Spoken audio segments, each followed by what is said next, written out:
Hello, my name is DC. I'll be giving a match analysis for Senegal versus Kenya. Let me just remove some volume there. All right. We're heading. Oh, sorry. First goal of the game. This is just way too easy. He doesn't engage properly because it's to the side of him. He can actually try and shrug him off. And he just lets him get past. I mean, the defense is so porous. This is a goal that should never be happening. I mean, and also where he scores from, you can see the goalkeeper's legs are wide, but no, Larango still keeper should be covering that. Like this goal it seems like it's a FIFA type of goal whereby like this at all shouldn't be happening, and he is also standing next to his goalkeeper instead of going to engage to that ball. Yeah, yeah. I can't really say much. It's everything is shown. I can't even say that much. All right, now next goal. He's trying to play out the back. He's being pressured. And funny enough, the person he passes to is also being pressured.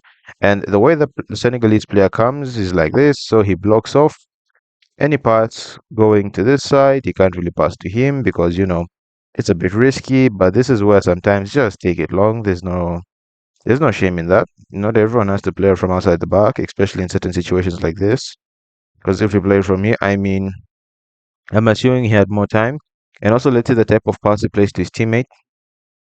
Yeah, he should have. Okay, he could have shielded, but then again, this is something whereby the goalkeeper trains with this person every single day. He trains with him every single day. He should be knowing what he's comfortable with, what he can and cannot do. So I'm gonna blame this mainly on the keeper. There are sometimes yes you can play it short, but in this case it was really unnecessary, and also it just wasn't set up right. So it's easy.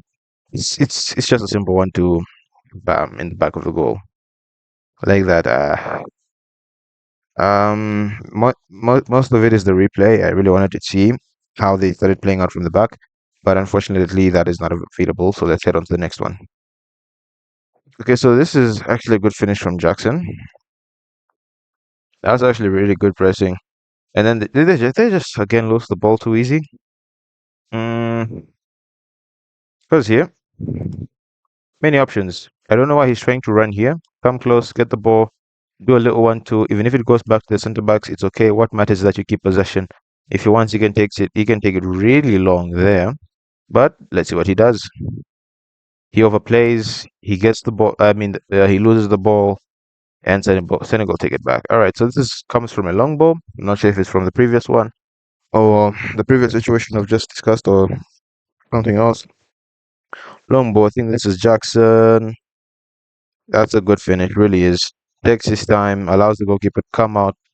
Delays a bit, making the goalkeeper think and puts it into the back of the net. That's a good finish.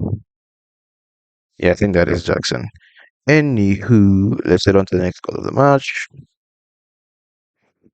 This is Mane running through, and Mane is really quick. He might be old, but he's really, really quick. Once again, they shouldn't really be finding themselves in this situation.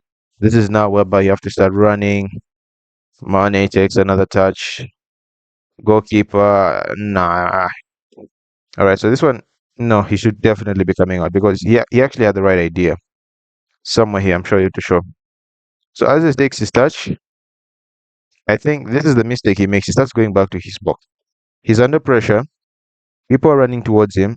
So once he reaches somewhere, all right. So the way it is, you don't want to come out too early. If you come out too early, you reach somewhere here, you can't use your hands. You come out too late, you give the goalkeeper. I mean, you give the striker space. You just want to, as he's coming, you also try and time the way you're gonna try and jump for the ball. You see, so he sticks there. He allows this goal to happen. It's a good finish, but the goalkeeper allows this to happen. He should be pressure. He should be rushing out. He should be somewhere here so that if Mane is here, he can rush out, and then he'll be probably here where he can use his hands and properly protect the goal. And his teammates are running this side, so in case of cases, they can probably do a clearance off the line. But yeah, I'm gonna blame this one on the goal. No, I'm not gonna blame it on the goalkeeper. I'm gonna wonder why Mane was alone running like that. I don't know if that was another long ball. Don't know if that was clearance. That first situation is a problem. The goalkeeper could have done better. I'm not saying it's his fault, but he could have done better. Okay, let's head on to the next goal of the match. Somewhere around here. This is a penalty. Let's move back a bit. I think, yeah, I think he pulls him. I'm not sure. Oh, starting his run from outside the 18, goes inside. Money. That's a good pen. There's no good pens are usually bottom corner. Anything else is probably just your luck. If the goalkeeper dives this way, but you shoot that way, even just where he's standing, it's a good pen. Penalties are tricky. That's why other coaches just say hit it as hard as you can. Yeah, one of those ones. Let's head on to the next goal of the match. Once again, Mane is alone and he's running. I do not know what's leading to these situations. I'm suspecting it's a high line, bad defending, but the fact that this has happened twice, and the goalkeeper once again has made no effort to rush out his goal. That's a it's like a replay. And he actually tries to play it, I think, to Jackson, but it's the weirdest deflection of all time. It really is. You think no, I mean it's the weird deflection. We'll see it from here. He tried to lay it off to Jackson. That doesn't work out. The defender, you know what? Even though, yes, it bounces off him, good initiative to block off the pass. Then the goalkeeper comes out and then he misses it completely. So goalkeeper will put an X. Uh, I don't know why this keeper doesn't want to come at the goal. Not the goalkeeper's fault, but we've done a little more. Yeah, let's head on to the next goal of the match. The next goal of the match. Is it somewhere? Yes, it should be somewhere. All right. So, okay, this is not the next goal, but this is one of those disallowed goals. I don't know why it was disallowed, but it's actually another good finish. Once again, one on one. You're not marking anyone. You're not marking anyone. You have left someone running between, and also he has so much free space. That is a lovely ball played. Takes a touch, and this touch does all the work. Allows him to give him time stretch his hand out so to protect the ball from the defender. Also gives himself time, set himself up. The goalkeeper should have come out further. He really should have come out further. And also the way he comes for this, nah.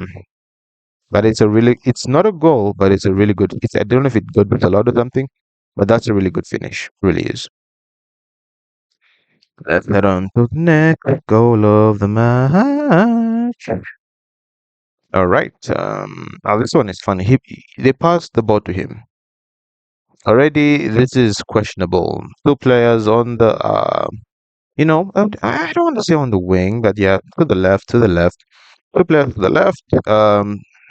Then the 2v1, we're assuming that he's being marked. And then the funniest thing happened. He gets it. Does not attempt pressure. Instead, steps back, and then they give him the space. If any one of them stood their ground, they probably get a good block on it. What you always want to do is close the distance if you're trying to get blocked. The further away, because this is the usually the green zone. By green zone, you most likely will find the ball going under your foot, over your foot, between your legs. It will just get past you. If you're closer, you're able to get that block. But it's just that they keep backing off, they kept backing off, and that's a good goal. It really is. Because they give us another, yeah. Because look at this. I think I'll just try and post play. That's a good finish. Here, if he engages, he stands behind him. He cover. He goes, and then in case he gets beaten, he covers. Instead, they do a Van Dyke. So both of them, or if you wanted, you could have forced him. Then he could have gone to engage, but none of them do that. It's also a problem with their body shape. The momentum is directing where they want to go, not where they want to go. Their momentum, they are rushing for whatever it is. So you have to stop, plant your foot, and then go. But if they were actually controlling where they wanted to go, they would have easily slowed themselves down. And this is just none of them attempt to move closer to the ball. It's weird. They're actually further away, and that's really good. That's a really good strike. Okay, let's get on to the last goal of the game. Somewhere here, it's a penalty. And it's one of those ones. He does not get contact, but that's definitely a foul. He, goes for the tackle. He misses, but because like he forced the player to jump up and avoid him, still gets given as a foul. This is penalty, and that's a lovely goal. One more time. That's good pen. It really is. One more time, for the last time. It's a good pen. Otherwise, that's been my match analysis for Senegal versus Kenya. Senegal, they are the giants of Africa at this point. They really are. Very good squad depth. Even the coach is doing well. I mean, 8-0. They're just showboating at this point. But congratulations to Senegal. Mani also got a hat trick. But for Kenya, it's one of those, you dust off your wounds, or is it lick your wounds? I'm not sure. And you move on to the next match. Otherwise, that's been my match analysis. Don't forget to like, share, and subscribe. And I'll see you in the next one.